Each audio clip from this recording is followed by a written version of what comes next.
di sini gue mau lanjutin ceritanya nih. Jadi si Dewi ini waktu dia tuh bekerja, dia tiba-tiba curhat nih sama si Rudi. Curhatnya apa? Curhat soal kerjaan lah. Nah, curhat kalau nih temen kerjanya tuh rese, dia nggak suka. Ya si Rudi bilang, ya sabar. Emang gimana lagi, dijauhin aja, didiemin aja. Si Rudi kan masih saran gitu ya sama si Dewi. Tapi si Dewinya nggak mau. Dia bilang sama Rudi gini, gimana kalau aku berhenti kerja? Terus Rudinya jawab, ya nggak apa-apa, aku masih bisa kok tanggung jawab. Soalnya kan aku yang laki-laki, aku yang wajib kerja. Kamu kerja nggak kerja pun nggak apa-apa, karena aku suka kamu bukan karena pekerjaanmu, tapi karena diri kamu. Itu bilang Rudi kayak gitu. Nah, habis itu nih si Tiwi ini keluar dari kerjaannya yang lama ini, dia keluar karena merasa nggak cocok. Habis itu ya udah beberapa bulan si Tiwi ini nggak kerja, terus dia langsung kerja lagi, dapat kerjaan tuh jadi live streaming. Jadi dia kayak jual-jual barang orang lewat live-nya si orang tersebut. Dia jadi kayak streamer gitu loh yang jualin barang. Nah, gara-gara itu waktunya tuh ketemuan sama si Rudy nih lama. Maksudnya nggak bisa seinten dulu. Kalau dulu kan dia di tempat kerjaan yang dulu tuh waktunya jelas, tapi kalau di sini di streamernya itu dia nggak jelas waktu itu. Nah, terus mulailah ini ada perenggangan, tapi mereka masih baik kok, masih tetap hubungannya tuh masih tetap hubungan yang baik, bener. Nah, setelah itu nih dia ngerasa nanti waktunya Rudi sama si Dewi ini rasa akan berkurang. Akhirnya ya udah selama beberapa bulan di situ dia sambil cari kerjaan di tempat lain.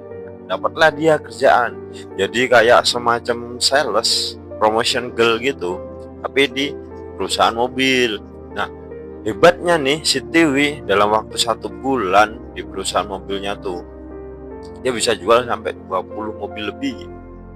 Dapatlah dia bonus banyak, dapat kontrak baru. Nah, habis itu selang 2 bulan mulai nih dia kan udah bisa dapat uang banyak nih, kayak kelasnya tuh jauh beda nih sama si Rudi orangnya kan masih tetap sederhana ya. Beda, mulailah itu hubungan mulai renggang kan.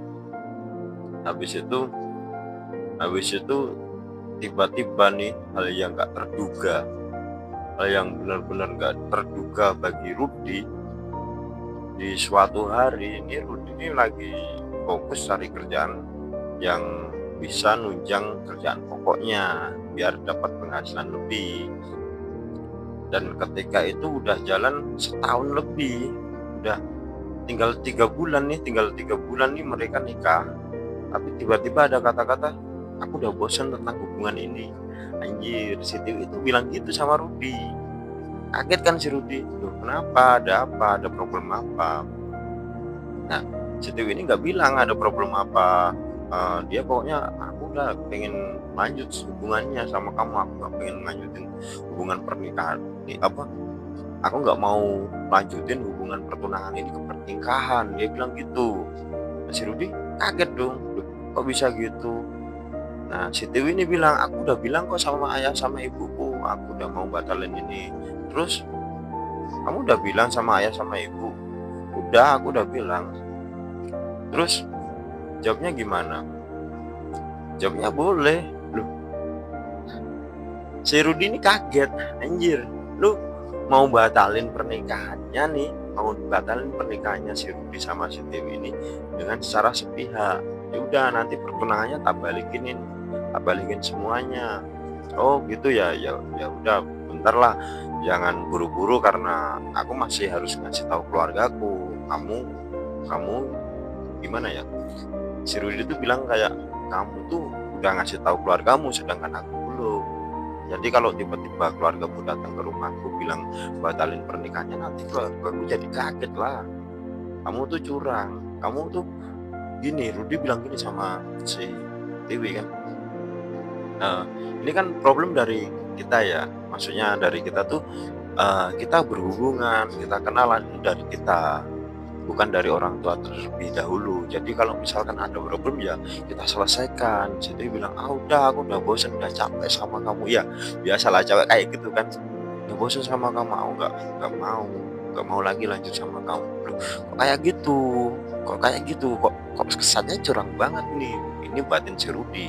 Terus Rudi, oh kalau kamu bilang kayak gitu ya udah oke, kamu hanya sampah di hidup aku berarti. Nah, udah kan, terus si Rudi ini konfirmasi sama ayah ibunya si Tiwi ini apakah benar udah dikasih tahu, dan ternyata udah oke. Rudi memikirkan waktu selama beberapa minggu, sekitar 2 minggu. Rudi itu ngomong sama orang tuanya bahwa ini aku gak bisa lanjut karena si Tiwinya gak mau lanjut. Gimana ibu? Gimana ya?